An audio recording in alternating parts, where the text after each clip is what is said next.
Hello and welcome to Views on News. I am Jawad Tehami. Polls opened on Friday in the first of the 7 phases for the 543 seats of the lower house of the parliament in India. The lower house of the parliament in India, that is known as Lok Sabha. Now 969 million registered voters are eligible to cast their vote, making this exercise as one of the biggest in the world's history.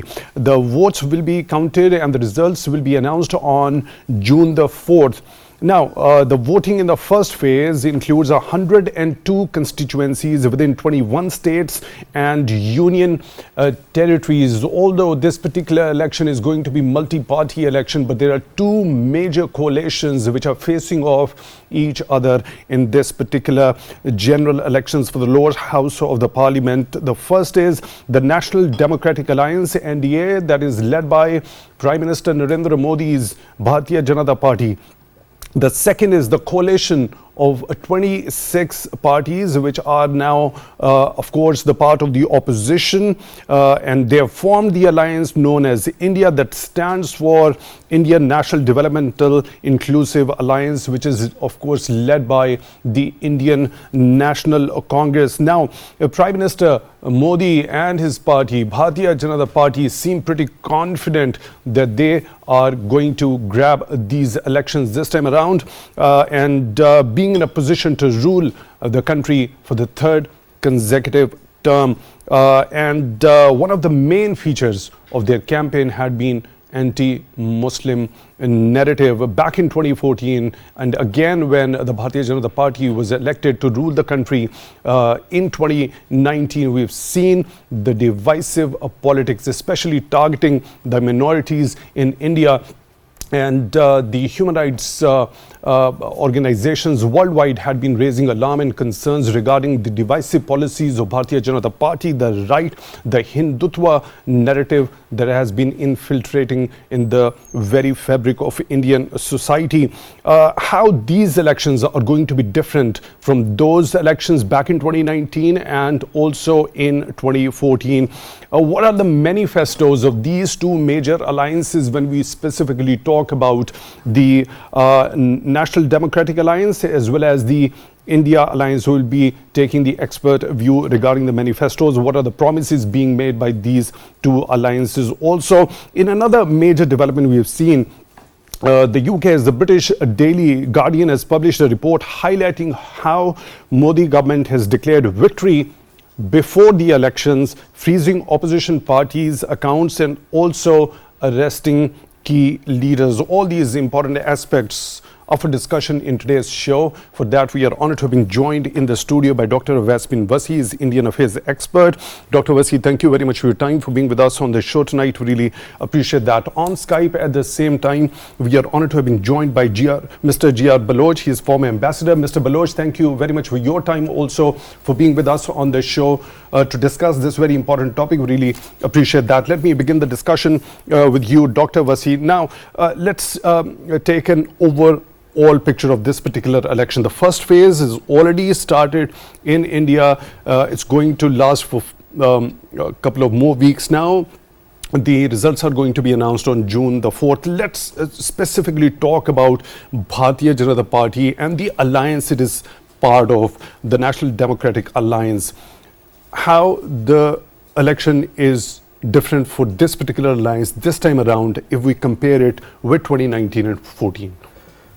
Thank you so much for having me to discuss on a very important issue of 18 Lok Sabha elections, some phases which are left to be held. So if we draw a comparison between 2019 elections and this election which is underway, so that election in which Modi also promised to abrogate Article 370, and it was also based on anti-Muslim rhetoric, and they capitalized it. But the important element in that came in the last phase of election, in the gear up of election, that was the Pulwama attack, Balakot attack. So that triggered the Hindi belt or the anti-Pakistan rhetoric that has been capitalized and used to get the seats which were 303. Earlier it was predicted by the poll surveys and by those people who have keen eye on trends in Indian elections that they were not very hopeful, but this single factor became a decisive factor to get the victory of BJP. But if you compare, talk about this current 2024 elections, so in which so far anti-Muslim narrative that is dominant in this sense, subtle way or tacitly. Why? Because the whole focus is the whole, the promises or the manifesto largely that they have been made keeping in view the Hindu belt constituency, keeping in view the northern belt, which is basically the nerve center of BJP's polity.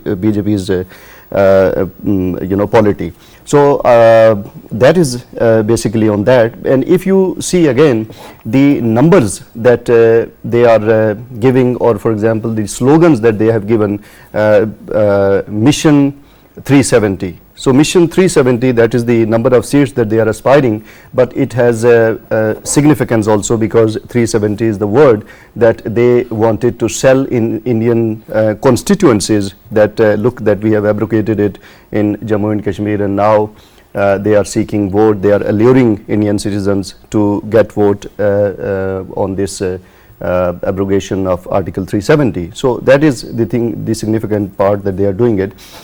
Second is that it seems that although Muslims they constitute the one of the biggest minority in the large population that is there in India, but it seems that BJP leadership, despite international statements of concerns and condemnation, BJP leadership is least bothered about to take into consideration that this largest minority or the big vote bank of Muslims. So they largely bank upon the 80% population, which in other words we can say that they are doing their election campaign on majoritarian grounds. So majoritarianism is dominant in this 2024 elections.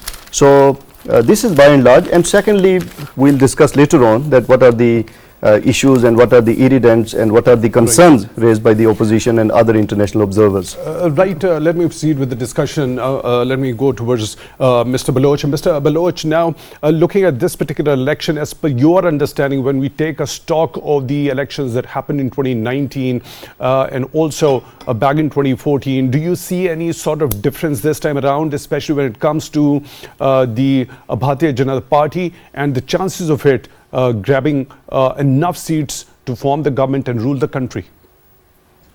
Thank you for having me on your program.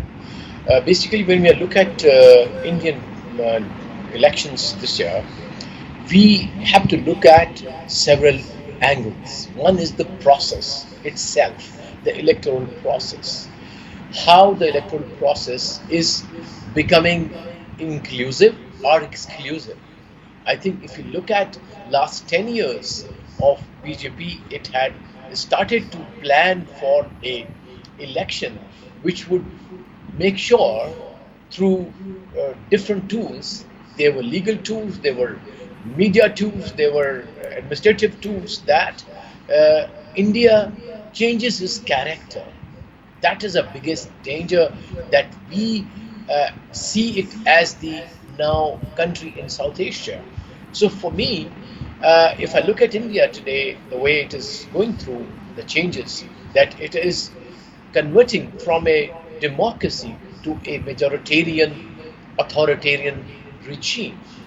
A darling of the West, a diversified India, a romantic Orients and Mughal era, that all has been dismantled brick by brick by brick. And one shudders to even think that perhaps these elections would be the final blow to the structure of India, which had been romanticized by the so-called democracies. Because definitely these elections, if nothing else, are decisively and definitely taking India from a pluralistic democracy to a majoritarian democracy, which is another name of authoritarianism. Now, what would happen to all that fantasy built around India for making it an alliance of democracies against so-called an authoritarian regime, which is China? So there is more to do than what happens in Indian on the polling stations. Now, if we go into the nitty-gritty, the entire media, electronic media, print media, which is dominated by the corporate, Indian corporate sector, which is definitely beholden to the BJP regime, because they have followed a brutal capitalism where majority of the Indians have been left behind. 40-50% of the people are under poverty, below the poverty, and there is just simply no program. So far, unfortunately, we did not see any of the programs projected by either of the parties to get out of that. It has become so personal between Modi and everybody else on the other side that it has become an unequal contest in my view. Therefore, I think process. Very, very important. I seek your pardon for holding you over here. A very important and pertinent point that you've just raised. The kind of role and the kind of face we see of Indian media, especially highlighting that very chance of the success of Bharatiya Janata Party led by its Prime Minister Narendra Modi. But there is alternative media, the online media speaks something very otherwise. It's not actually showing the same picture that is being shown by the conventional TV channels over there in India. What about that? Definitely, an alternate voice is always there, but it is too shrill. It's too weak. But definitely, there is a sizable segment of Indian society which tries to remain objective, which tries to be faithful to the original idea of India, because there was an idea of India given by its founding fathers, Mahatma Gandhi, then of course followed by Mr. Gandhi and other secular, at least outwardly secular leaders, which has been completely washed off. But definitely, it is not all given. I would not like to go into this game of predicting the elections. So what I am looking at is how the process is shaping up. So the process is shaping up that they are trying to forestall the results. How do they forestall? There are several ways, as you know yourself. You have false kind of Gallup or other surveys. You have analysts brought in who would always say, no, there is no way that Modi cannot win. So you bring a change of perception. So there's a huge that mind game going on also, because they are also very well connected on the social net, the Indian voters. So they are using all the tools available to them. So, but I am looking at it more deeply, that philosophically, how Modi doctrine or the Modi political thought is taking away the society, the Indian society, from a tolerant society, from an inclusive society, from a diverse society to a more communal society, which is worst form of society to exist in the 21st century. Right, Mr. Baloch, now when we talk about the challenges India had been facing over the last 1 decade during the tenure of the Bharatiya Janata Party led by Prime Minister Narendra Modi, had there been any challenges on which the opposition could have capitalized? For example, there had been economic woes, there has been a rise in unemployment also, inflation has been also on the rise, the divide between the wealthier and the poor had also increased. So this last particular point we have seen during the election campaign also, Rahul Gandhi actually brought this one to his supporters and voters that look, there is a divide that is ever increasing between the wealthier people and the poor in the country. Do you think this particular point is good enough for the opposition to actually capitalize upon, given the fact there have been economic woes, there have been inflation on the rise, as well as there have been high unemployment rate? Yeah, it should make an impact on the voters, but we must not forget that the South Asia in general and India also has a very large swath of people who are not literate, who are still in that socio-political milieu, and then compounded by the communalism which has been engendered through Hindutva by Modi and BJP and RSS, that has actually compounded the societal challenge for the opposition. How to, first of all, was to how to get them out of that communal divide.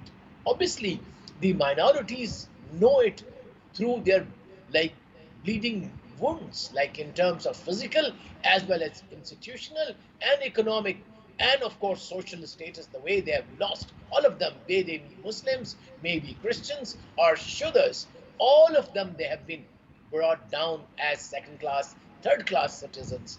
They know it very well. But how to now convert that vote into a unified vote at the polls? That is the biggest challenge for Congress alliance, whether they can really deliver on that. Mr. Baloch, your point is well taken. Your point is well taken. Very important point you've made. Let me bring this point to Mr. Dr. Wasi also. Dr. Wasi, when we talk about the manifesto of the Indian National Congress, it is being dubbed as one of the most progressive. Now, it talks about getting freedom from fear. That particular fear, it is talking about that has been caused by that communalism that has been referred to by Mr. Baloch. And do you think this particular pledge of freedom from fear and also going as per the Constitution of India to the protection of freedom of speech, expression and religious belief in particular, do you think are there any chances that the voters are going to buy this particular narrative and there could be a surprise for the Bharatiya Janata Party-led alliance? Yes, you're right that Congress-led alliance India, they in fact try to extricate India, which is reflected in its constitution, pluralist India, secular India, or India in which there could be some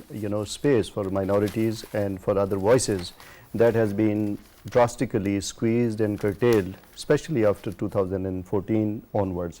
So that is a progressive agenda, but to what extent India or Congress for that matter is able to extricate from this yoke of Hindutva and yoke of extremism in which BJP has descended this country into, I think it, prospects are not very promising. Prospects are unfortunately very dim. Because so if the prospects on that particular front are not that promising, what about the economic front, the unemployment rate, the inflation, the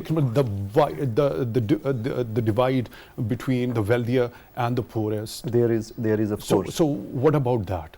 And we saw during the election campaign, Mr. Rahul Gandhi also bringing that particular point of that division and the gap between the wealthier and the poor into the spotlight. Yes, you're right. But the important part is that now if you came across a recent story carried by The Economist in which it pointed out that there is a widening gulf between south and north of India.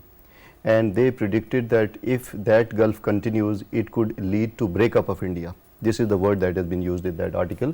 So, in fact, there is a acceptance of this, progressive slogans in south of India, especially the five states, and the whole India, which is being run, for example, the economic engine, that is being run by south.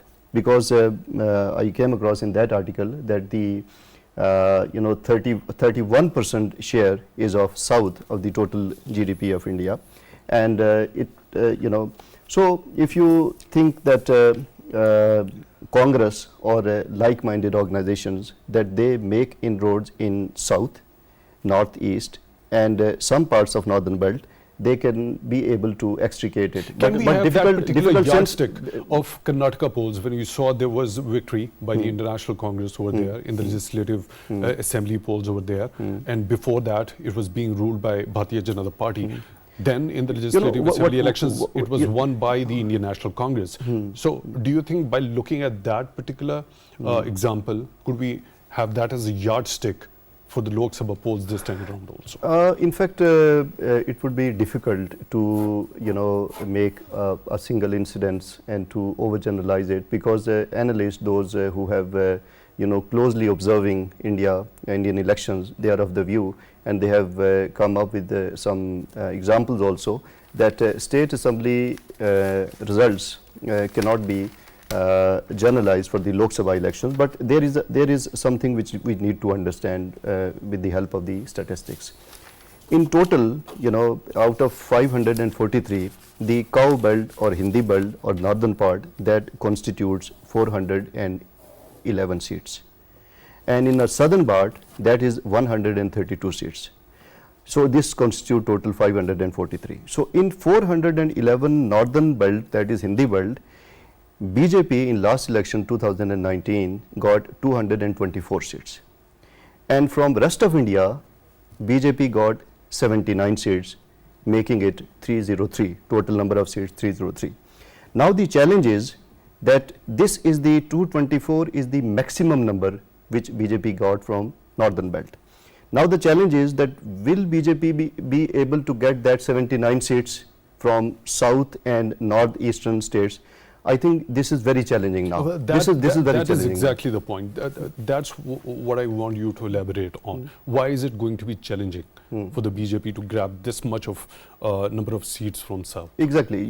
The first part is that the BJP, the slogans which BJP is pitching, they are basically, Hindutva driven. For example, Ram Mandir and earlier demolition of Babri Mosque and Article 370 and anti-Muslim rhetoric. So BJP's whole election campaign is largely based on that. So there could be some acceptance in some northern belt. So the election campaign based on this particular, the building of the inauguration of the Ram temple and then the revocation of Article 370, compared to the weight of that particular slogan that it associated with the Pulwama attack, the anti-Pakistan narrative in 2019 general elections.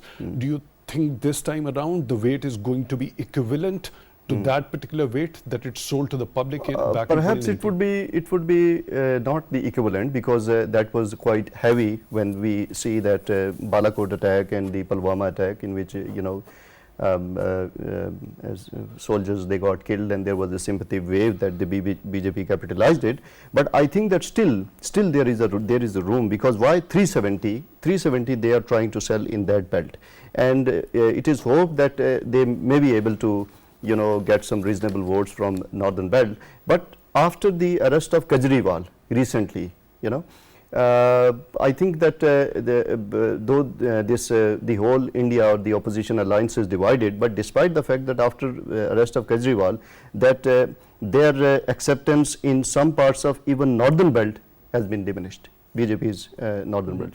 And there could be some increase, or there could be some further curtailment of BJP space in south, further curtailment, and in the northeast also. So in total, for example, that in northeast in the past 2019, BJP got 49 seats in northeast. But recently you must have observed that there was some controversy, there were some issues, and there were some happenings in northern eastern region also, Manipur and Nagaland, seven sister states. So I think that this 49 number would be difficult for BJP to get in this time. Secondly is that from south BJP got 30 seats. That constitutes the 11% of the total the votes BJP got. So I don't think that this 30 seats BJP will be able to retain from the south, because there is a strong opposition, and the strong opposition, the reason is that southern states, they are of the view that we are the states which are running the engine of economy. We are the states that we are producing and manufacturing, and all the experts and all the IT professionals, most of them, more than 70%, they are based in south. So they think that if we are producing anything, we are producing everything, and we are the economic engine of India. So why BJP led government is exploiting it for the for this, to advance and to, promote that Hindutva narrative. Your point is well taken. By the way, the anti-Pakistan narrative that the BJP capitalized on back in 2019 was busted by Satyapal Malik, the former governor of IIOJK. Now, let me take this very point to Mr. Baloch. Mr. Baloch, now, given the fact, if we try to weigh the equation, the force of the narrative it tried to sell at that particular time back in 2019, the anti-Pakistan narrative, which was of course later on busted very badly by the former governor of IIOJK, Satyapal Malik.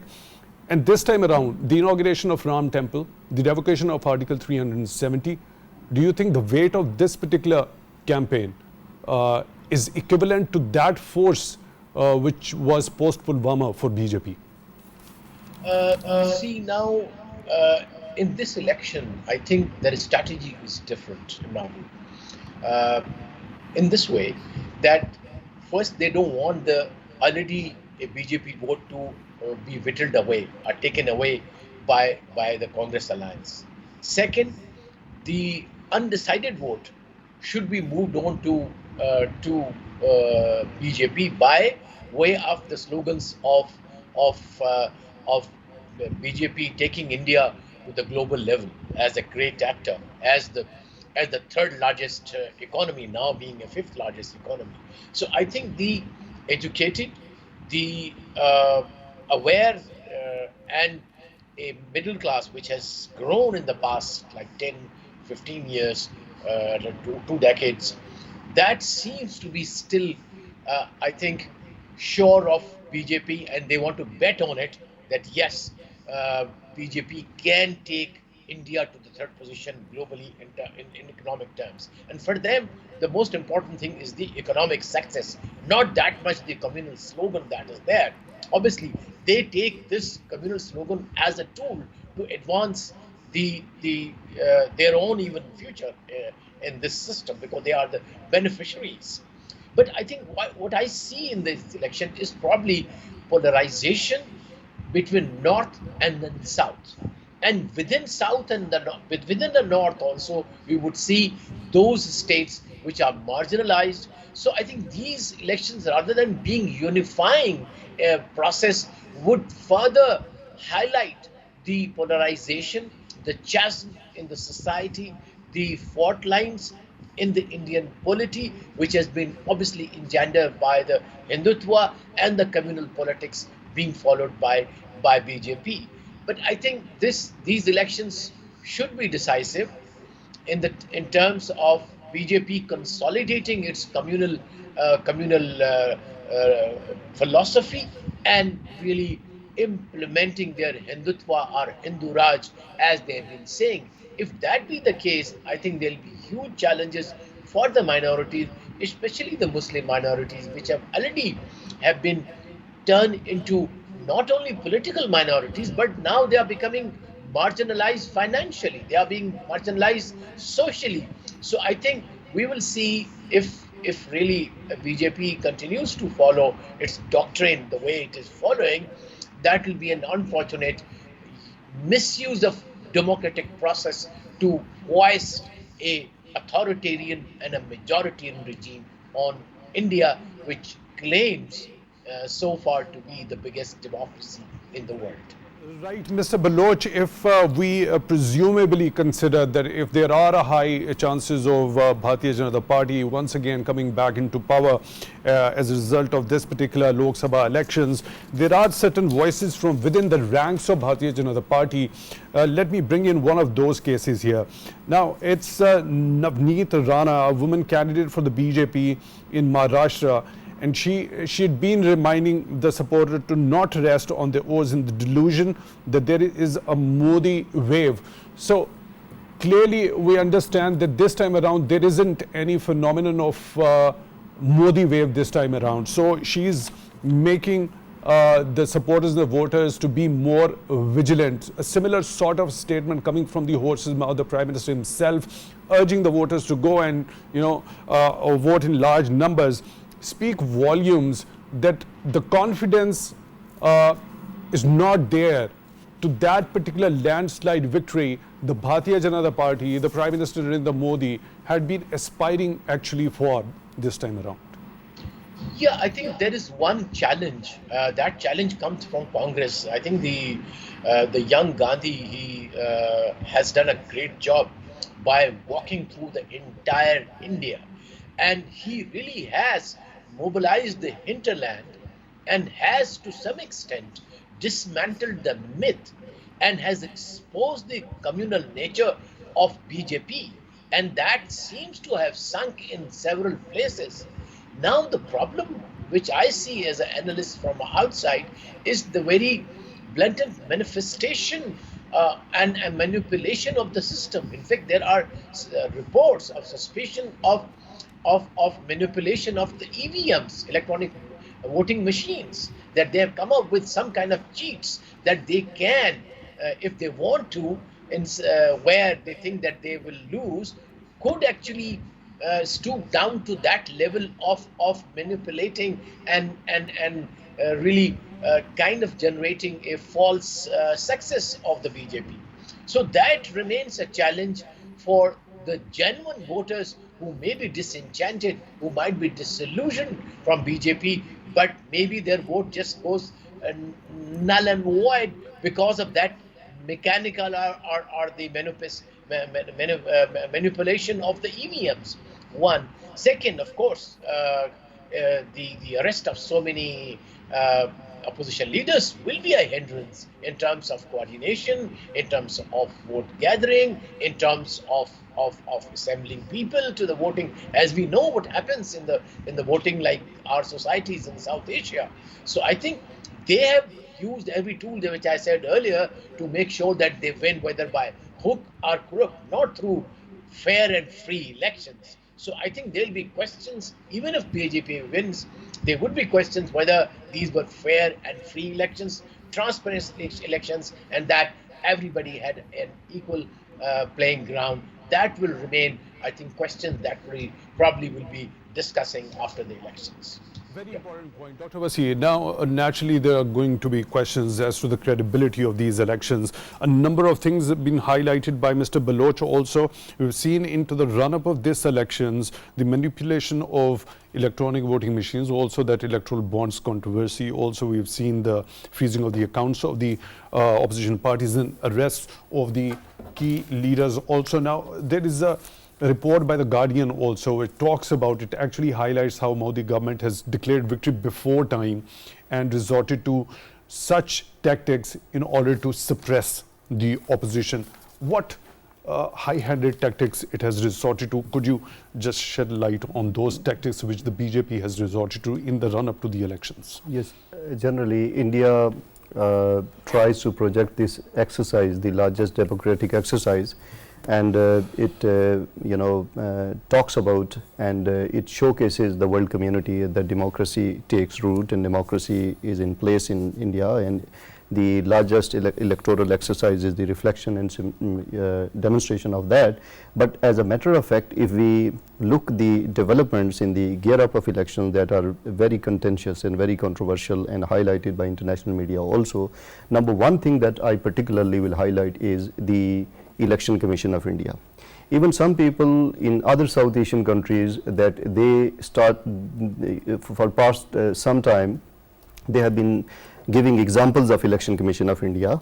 But what happens is that this Election Commission of India, the formation of it, in 2018, there was an amendment in law about the composition of Election Commission. So there are 3 members of this Election Commission, and these 3 members of the Election Commissions, they have been decided by 3 members. One is the Prime Minister, second is the Leader of the Opposition, and third is the Chief Justice of India. But in the latest development in the amendment which I am alluding, in which the third, the Chief Justice of India, was removed and a Union Minister was included in it.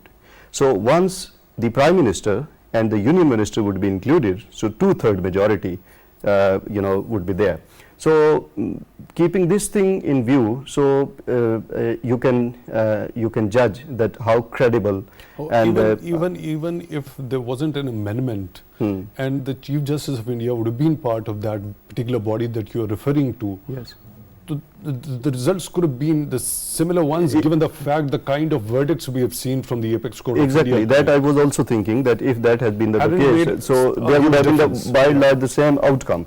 So then the Prime Minister Modi's preferences, have been taken into consideration, and on 9th of March 2024, Commissioner, he resigned from that position. So what were the reasons he actually cited for his It was, resignation? reported that there was some pressure by the Chief Election Commissioner, Rajiv Kumar. There was some pressure, and tacitly you can say that pressure from the government also.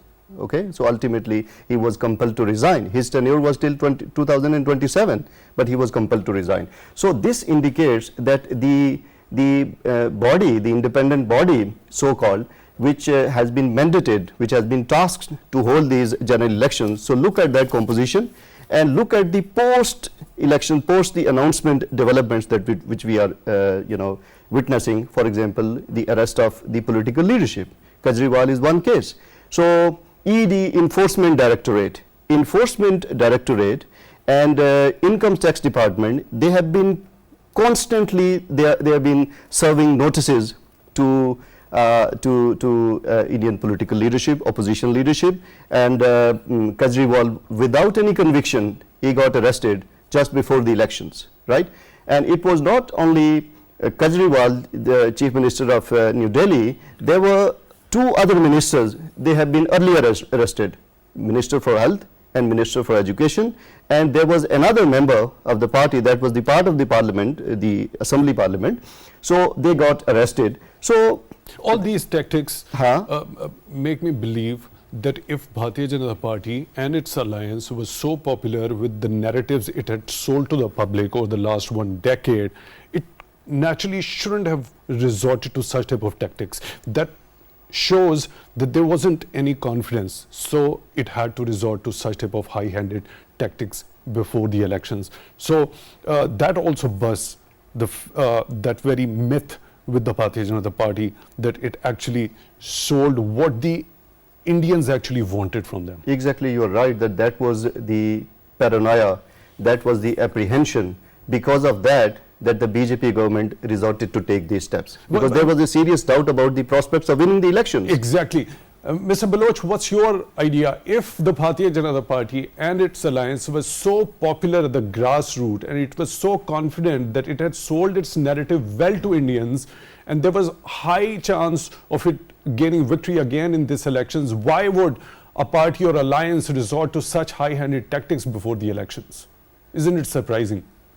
Does, like, basic reasons on their level of confidence and probably the internal problem they have, and the lack of confidence on the voters that they claim are with them. Yes, definitely that shows that there are problems that they foresee BJP in the coming elections.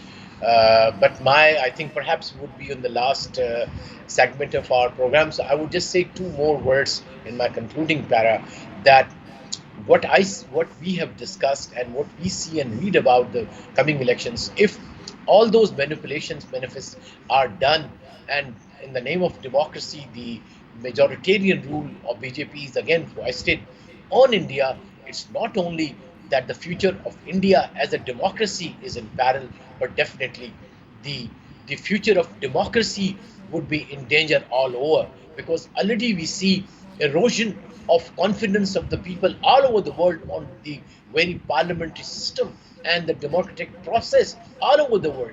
And that is where we see authoritarian and so-called populist leaders emerging, and thereby further eroding the confidence of the people in the democratic order that we all had aspired to really succeed in the world. But if the largest democracy fails in delivering a duly elected government, I think it will be a big disappointment for the people who watch and who wish democracy to really progress as a proven model of governance all over the world.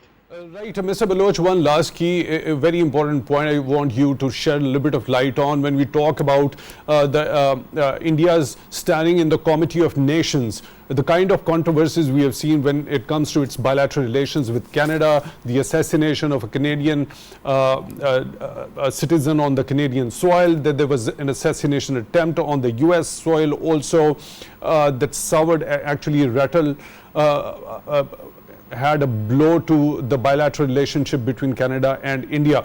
Now, keeping that particular thing, which earns India a bad name because of the policies of the Bharatiya Janata Party government led by its Prime Minister Narendra Modi, do you think that earning of a bad name internationally would also have an impact on the understanding of the voters generally and by large there?